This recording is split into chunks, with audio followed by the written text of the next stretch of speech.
And now I'm thrilled to welcome to the show the man, the legend, who's just been assailed by our own Sean Keaveney, his number one fan.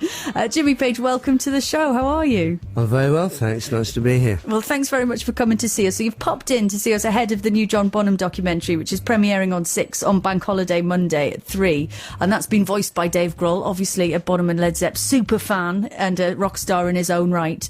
So I suppose the logical place to start really is asking you, what do you think was so special about John Bonham? Well, John Bonham was an extraordinary musician who had this incredible technique that was head and shoulders over anyone around him when he was still in his teens, and it's just absolutely phenomenal. And he kept finessing his technique and his vision of the drums. He had a definite vision to drums and how they should be played and how they would fit in with the band, and also how they would be soloed as well in his solos.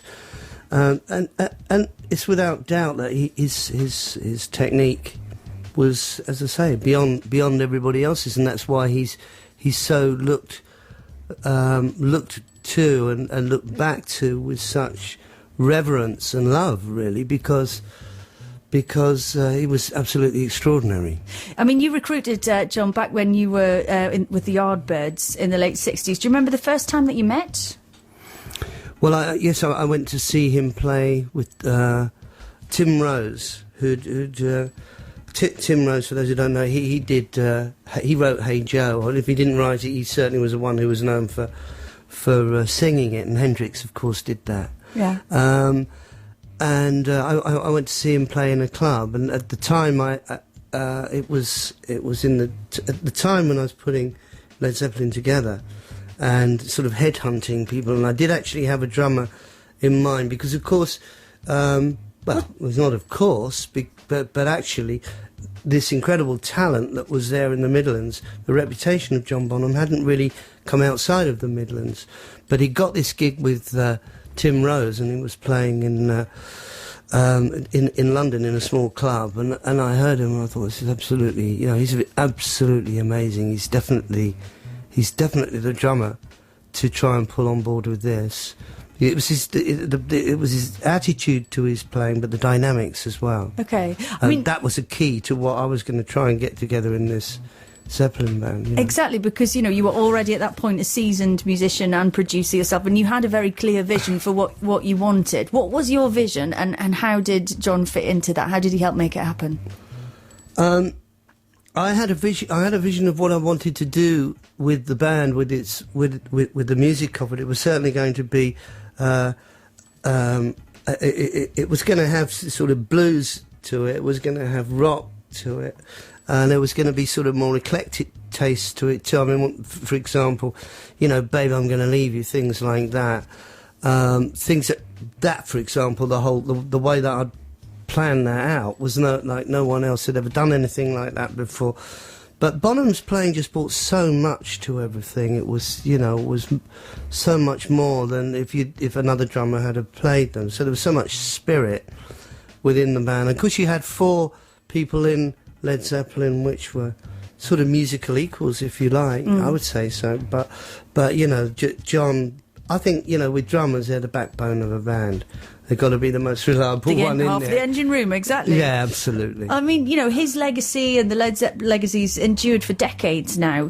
Were you making music at the time? Because a lot of pop music then, it was made to be disposable. You talked to Pete Townsend about The Who and writing with The Who, and that's kind of the joy of it. But were you making music just to kind of seize the moment, or were you hoping to make something that would last? Who, me? At the time, Oh, absolutely. No, I wanted to put together a band where all your musical peers would say, hey, you've got a really good band there, and people would actually be really listening to it and actually see it as a sort of benchmark that people would be waiting to see what the next step was going to be in Led Zeppelin, which pretty much happened. I'll tell you a little story which is quite interesting, really, because Good Times Bad Times opens up that first album, and it's got this sort of drum roll with his foot on a bass drum, and about a year, 15 months later, we were in LA, and Tom Jones's band came through. Now, I knew these guys because they'd been seasoned session players,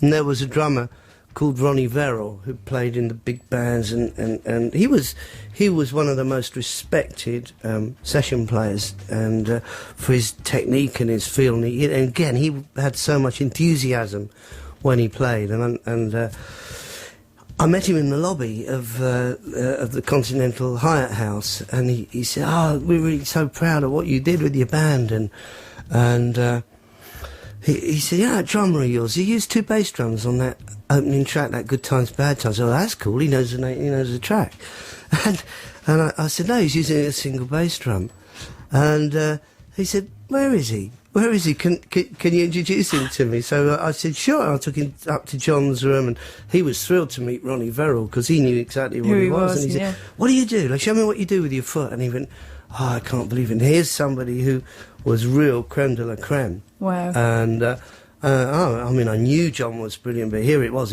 flooding in all this sort of respect. So from real seasoned professionals, not just young kids. Which is exactly what you wanted. And you know, it still kind of goes on now. Why do you think people still venerate the music that you made back then? Do you think about that much? Do you ever kind of think, you know, that's amazing that all these years later, we're still kind of number one, really?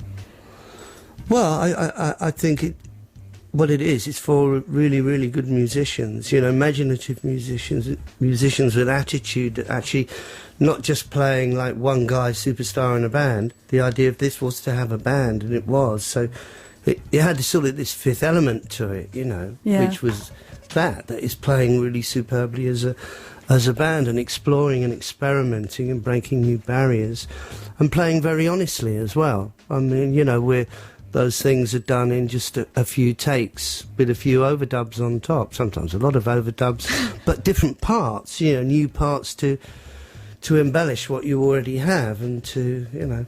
And who do you think's still doing that now? I mean, you must look out at music and obviously see your kind of DNA spread everywhere. It's impossible to kind of separate Led Zepp from pop music these days. But who do you think does it really well? Who do you kind of think, like, yeah, I could be in that band, I could do a session with that band? I know you've played with Dave Grohl before, who voices the documentary on Monday.